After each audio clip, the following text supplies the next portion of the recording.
Que a graça e a paz do nosso Senhor Jesus Cristo estejam com nós nesse momento, nesse domingo da Trindade, segundo domingo de Pentecostes. Todos os domingos, na verdade, são domingos onde nós adoramos a Trindade. Nós já começamos o nosso culto dizendo em nome do Pai, do Filho e do Espírito Santo. Às vezes, na nossa liturgia, já cantamos glória ao Pai, ao Filho, ao Espírito Santo, como era nas alturas. Também cantamos glória in excelsis, glória a Deus nas alturas e na terra paz. Vamos resgatar qualquer hora essa nossa liturgia bonita. E terminamos o culto em nome da Trindade. Que todos sejam abençoados em nome da Trindade. Porém, a Trindade foi uma doutrina que deu serviço para estabelecê-la. Porque desde o início da igreja cristã, 2000 anos atrás, as pessoas questionavam como é essa história de Trindade. Até hoje, algumas igrejas que não são cristãs, elas nos questionam. Por que usar a palavra Trindade? Mas na verdade, se a gente vai ler a palavra de Deus desde o início, e foi por isso que a Líria leu os primeiros versículos.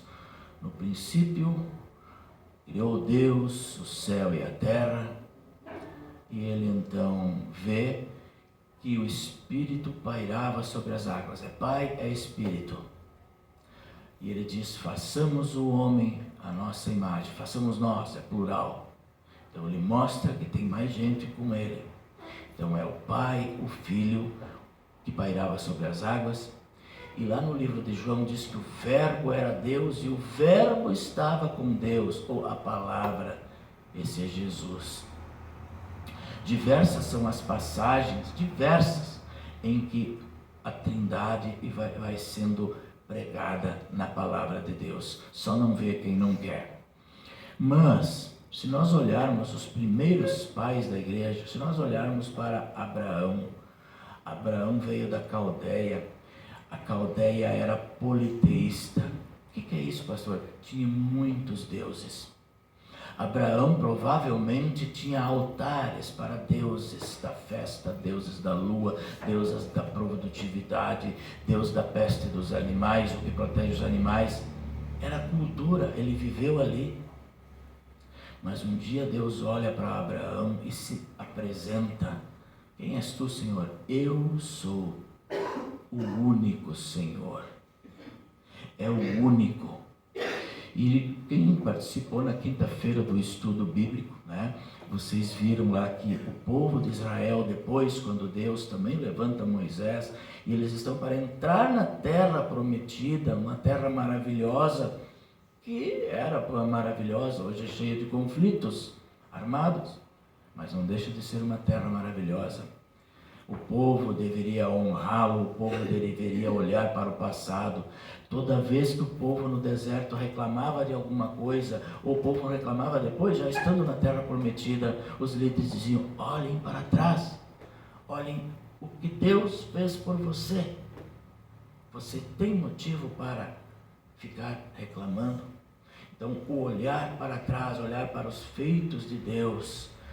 Deus um dia chamou Abraão e fez a promessa que ele havia feito para Adão e Eva. Ele foi renovando essa promessa. Ele disse, olha, gostei de ti, eu quero que você saia desse lugar e vá para uma terra que eu vou te mostrar, uma terra boa. Lá você vai ter uma grande descendência e todas as famílias da terra vão ser abençoadas. Então Deus estava prometendo o Salvador. Em diversas passagens o Espírito, ele está em forma de nuvem, em forma de coluna de fogo, porque é isso que é Espírito, é fogo, é nuvem, é vento, ruá, pneuma, é vida. Então o Pai, o Filho e o Espírito Santo estão lá no Antigo Testamento, latente. E no nosso texto de hoje é um texto de comissão. Ele nos manda, ele nos ordena fazer algo, né? Ele nos manda fazer discípulo. Mas por que em todas as gerações houveram problemas quanto à divindade de Jesus? Bom, os povos muçulmanos, eles têm Alá. Eles veem Alá como Deus, Alá está lá no céu, Alá se alegra, Alá se entristece, Alá pune, Alá castiga, e eles têm que cumprir um monte de rituais. Então eles só têm Alá. Aí se você vai olhar os judeus têm Yahweh ou Javé, é o Deus único. Inclusive Deuteronômio 6, versículo 4, ouve Israel, o Senhor nosso Deus é o único. Jesus Cristo não é filho de Deus para os judeus. Então eles têm apenas o Pai, eles não aceitam o Filho. E daí nós temos o cristianismo. O cristianismo crê naquele credo que vocês leram, comprido, feito por um bispo chamado Atanásio. Ele foi aprovado e as igrejas cristãs verdadeiras aceitam ele exatamente. Deus é três, mas é um, e é um mistério isso para a gente entender. Não são três deuses, vocês viram? É um Deus com três essências, mas não são três deuses. Qual o problema de se ter mais de um Deus? Vamos dizer que eu tenho dois deuses. Se o Deus verdadeiro, nós lemos na palavra, ele é todo poderoso. Se ele é todo poderoso e eu tenho dois, então eu tenho que dividir esse poder. E nem esse é todo poderoso e nem esse. Nós iríamos crer num Deus fracote. Eles iam estar sempre tentando mostrar quem deles é o mais poderoso. Agora, no momento em que Deus diz, eu sou o único Senhor poderoso do céu e da terra. E nós vibramos. Agora nós temos um Deus forte. Mas ele tem três manifestações, então. E nós temos três credos, né? Mas o credo atanasiano, ele é o credo completo. Porque três credos tratam do mesmo tema? Porque cada um deles é mais longo que o outro. O apostólico, ele é mais curto. O credo niceno é um pouco mais longo. E o atanasiano é bem longo. A nossa fé, será que está no Deus certo? Que nós precisamos três credos? Então, conforme o mandamento do Senhor no nosso texto, hoje nós batizamos, hoje nós pregamos em nome do Pai, do Filho e do Espírito Santo. Então, no credo atanasiano, nós lemos ali que quem não tem a fé verdadeira, nestas palavras que serão ditas, não vai herdar o céu. A verdadeira fé cristã é a de que nós adoremos a Trindade na unidade e a unidade na Trindade.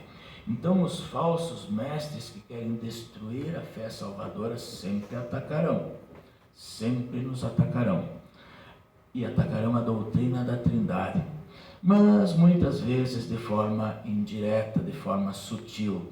Para você atacar a doutrina da Trindade, você precisa ignorar a ação do Pai, a ação do Filho, ou a ação do Espírito Santo, ou a ação de dois.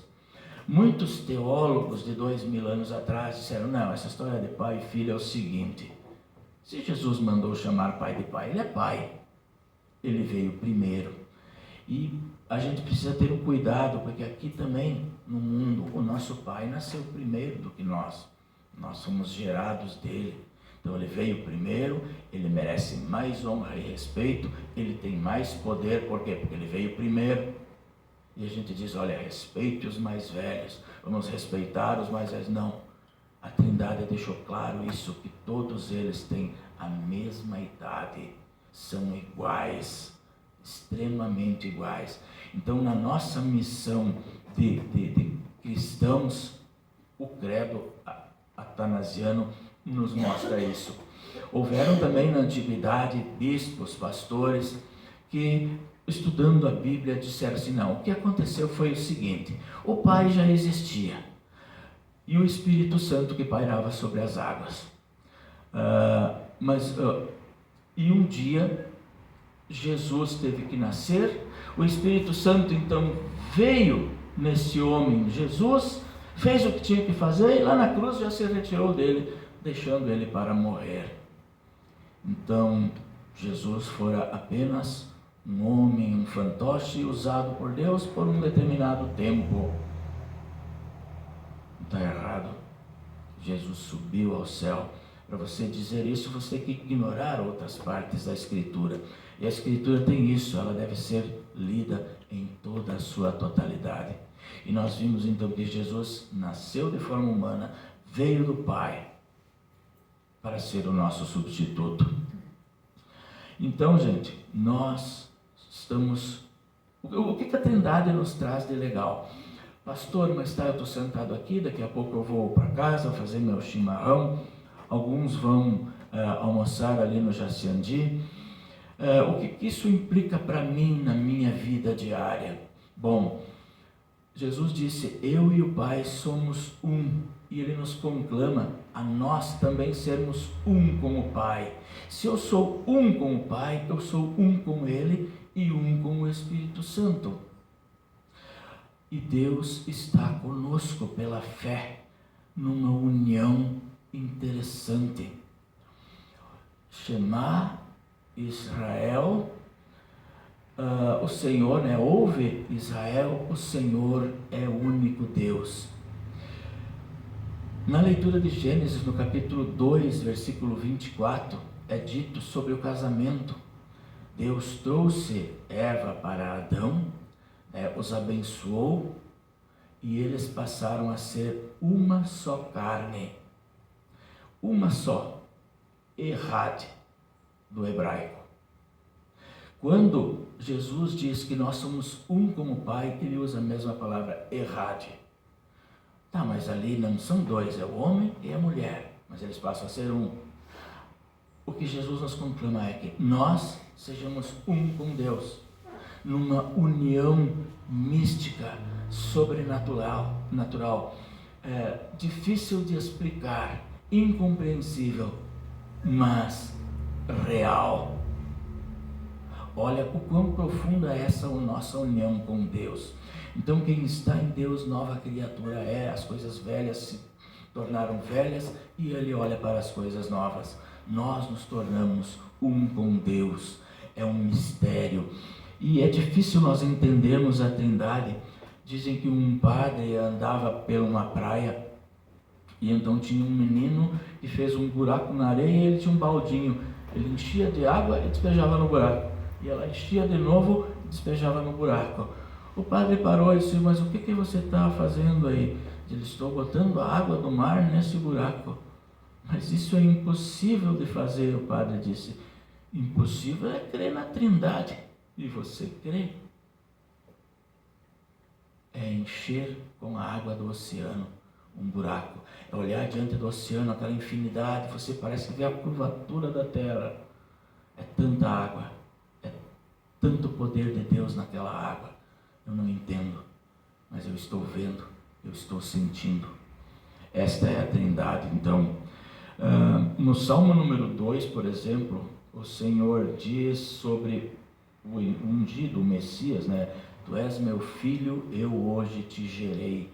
Um gera o outro, mas eles são incriados, eles apareceram. É difícil de nós imaginarmos como é isso. Então mesmo em Deuteronômio 4, quando 6, versículo 4, ouve Israel, o Senhor é o único Senhor. Mesmo nessa afirmação monoteísta, nós encontramos o nome próprio do Senhor com Elohim. Ouve, ó Israel, o Senhor nosso Deus é um.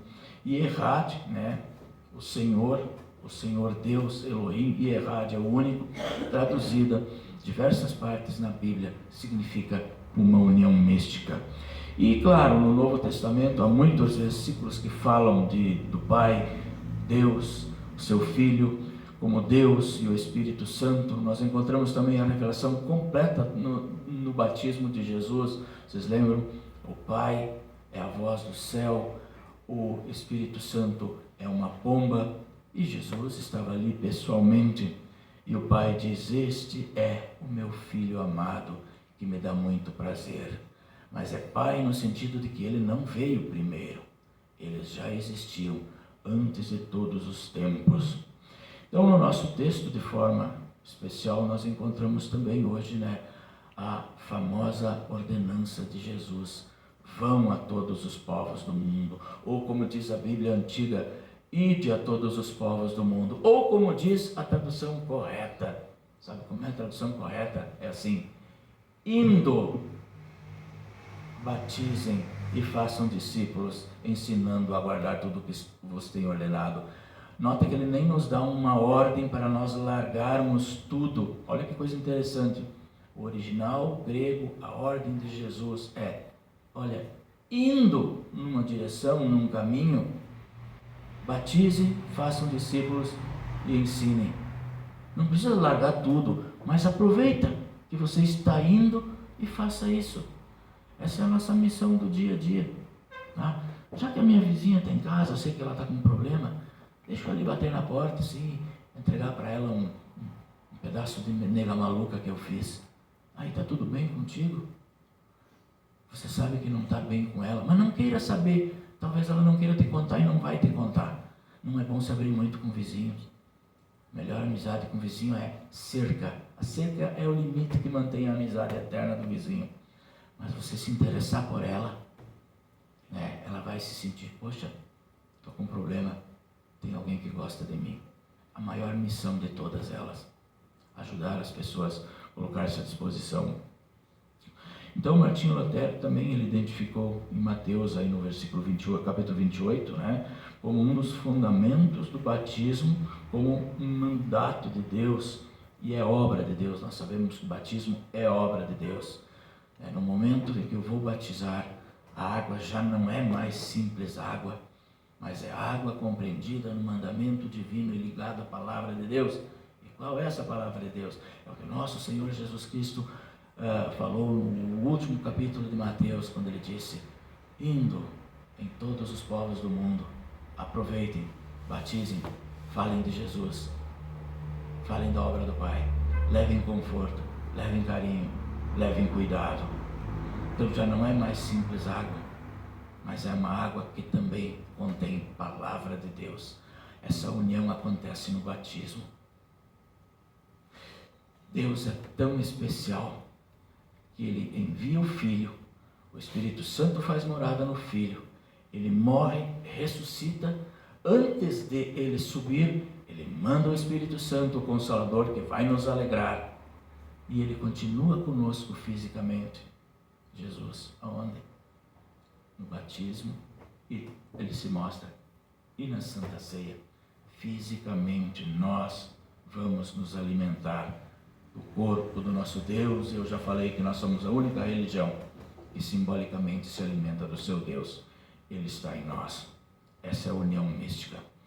Então, ser batizado em nome do Pai, do Filho e do Espírito Santo é ter a certeza de que o que aconteceu no batismo de Jesus Cristo também aconteceu no nosso. O Filho estava ali, o Pai fala do céu e o Espírito Santo em forma de pomba está ali.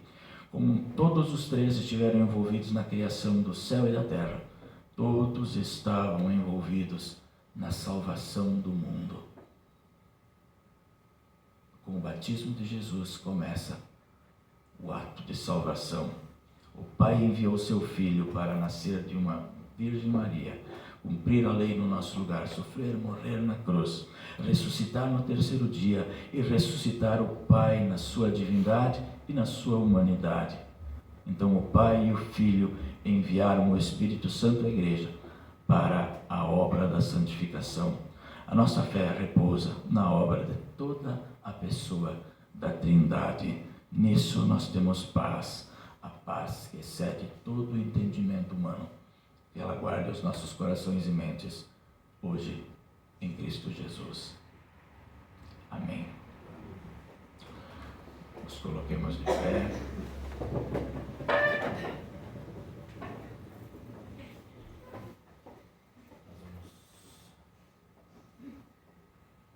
Nós vamos orar. Pedidos nós temos para fazer. Está todo mundo meio gripado também ou não? Estou com a minha voz difícil, está embargada. Pro Edílio, fomos ver ele lá no hospital. Até achamos que ele ia dar alta na sexta, mas não deu, né? E a Silvana ia viajar também, não deu, né, Silvana?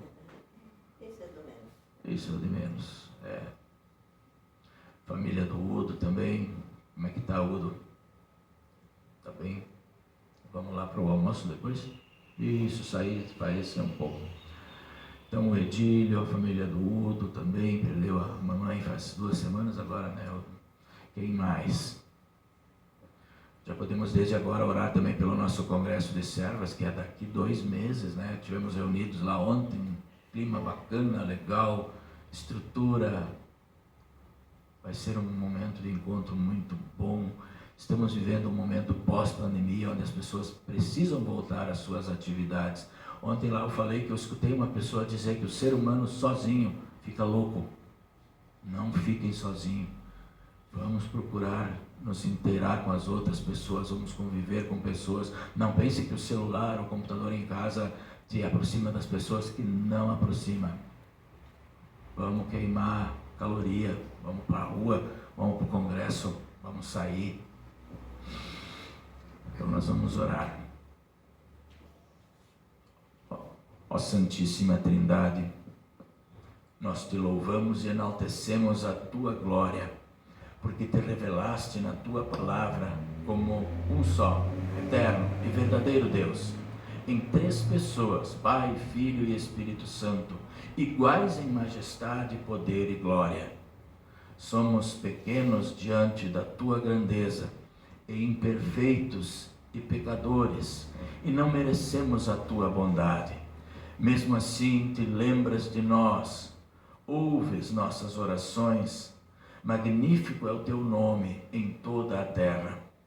Pai Celestial, Criador do universo e de todos os seres viventes, não apenas criaste as coisas maravilhosamente, mas também as sustentas. Fizeste a nós inferiores somente a ti e nos deste a honra de sermos teus filhos. Obrigado por teu amor e por todas as tuas bênçãos em nossa vida. Pedimos que nos conceda o sustento diário, especialmente conceda ouvirmos a tua palavra que alimenta a nossa alma. Senhor Jesus, deixaste a tua glória e vieste habitar entre nós para assumir a nossa culpa e carregar o castigo dos nossos pecados. Aceita a nossa gratidão por teres cumprido de forma perfeita o plano da salvação dos pecadores. Firma-nos na tua promessa de que estarás sempre conosco. Ajuda-nos a responder com amor e gratidão ao teu amor por nós. Santo Espírito, fonte da nossa fé, nos chamaste pelo Evangelho, nos iluminaste com os teus dons. Mantém-nos firmes na fé em Cristo e enche-nos de esperança da vida eterna. Também rogamos por aqueles que ainda não conhecem a Jesus, que por tua obra e por nosso testemunho chegue a eles o Evangelho, para que conheçam a Jesus como Senhor e Salvador. Santíssima Trindade, nós imploramos o teu cuidado para os que estão doentes, e lembramos aqui o Edílio. Tu tens estado com ele, mas também principalmente fica com a Sivone. Talvez aqueles que estão ao redor são os que mais sofrem, os que mais precisam fazer força, os que mais sentem angústias, solidões na madrugada. Mas todas essas provações fazem parte da nossa vida. Mantém firme a Sivone, olha com carinho para o Edílio, envia paz e os teus santos anjos também para cuidar do Udo, cuja alma ferida pela morte da mãe, mas na certeza do céu, da bem-aventurança. Mas dói. E toda dor precisa ser suavizada por aquele que tem todo o poder sobre a dor, sobre a vida e sobre a morte. É nas tuas mãos que nós nos amparamos. Aos que estiverem nesse momento sofrendo com perda de trabalho, de casa, de colheita, fica com eles, para que recebam alento na tua bondade reparadora. Toda honra e glória sejam dados a ti, ó Santíssima Trindade. Nós oramos em nome do Senhor e Salvador Jesus Cristo. Pai nosso que estás nos céus, santificado seja o teu nome. Venha o teu